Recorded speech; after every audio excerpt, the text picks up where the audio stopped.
আমাদের পেশেন্টরা কিন্তু প্রায় জিজ্ঞেস করেন ভোকাল কর্ড পলিপের জন্য সবচেয়ে ভালো চিকিৎসা আমরা একটি মাইক্রোস্কোপিক সার্জারি করলাম। আমরা একটা ভোকাল কর্ড পলিপ সার্জারি সম্পন্ন করলাম আলহামদুলিল্লাহ।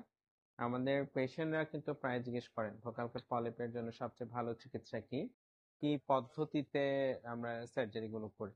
তা আমরা একটি মাইক্রোস্কোপিক সার্জারি করলাম। আমরা মাইক্রোস্কোপিক সার্জারিটা সুবিধা হচ্ছে যে খুব সূক্ষ্মভাবে করা যায়, কারণ আমাদের যে কন্টিনালি বা ভোকাল কর্ড পলিপ আছে এটা খুবই খুবই ছোট একটা ভায়োলিন স্ট্রিং, খুব ছোট চিকন তারের মতো। তো সামান্য একটু যদি ড্যামেজ হয় দেখা যায় যে তার কণ্ঠস্বরের পরিবর্তনটা আরো খারাপ হয়ে যেতে পারে।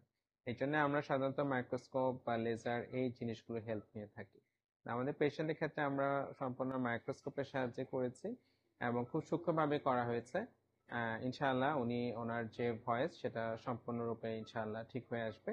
এবং এই পদ্ধতিটা কিন্তু অত্যাধুনিক। সাধারণত মাইক্রোস্কোপের সাহায্যে লেজারের মাধ্যমে যে সার্জারি গুলো করা হয় এটা কিন্তু হচ্ছে ভোকাল কর্ড পলিপ বা নোডুলের জন্য অত্যাধুনিক সার্জারি।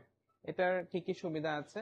সুবিধাটা হচ্ছে যে রক্তক্ষরণ কম হবে, খুব সূক্ষ্মভাবে পলিপ বা নোডুল গুলো নিয়ে আসা যায় এবং পেশেন্ট দ্রুত স্বাভাবিক পেয়ে যেতে পারে। ওনার কর্মস্থলে আমাদের কিন্তু কথা বলতে হয়, ফলে উনি ওনার কর্মস্থলে কিন্তু খুব দ্রুত ফিরে যেতে পারেন, স্বাভাবিক অবস্থায় ফিরে আসতে পারেন এবং ওনার কণ্ঠস্বর সাধারণত 1 সপ্তাহের মধ্যে কিন্তু স্বাভাবিক হয়ে যায়। আসসালামু আলাইকুম রহমতুল্লাহ।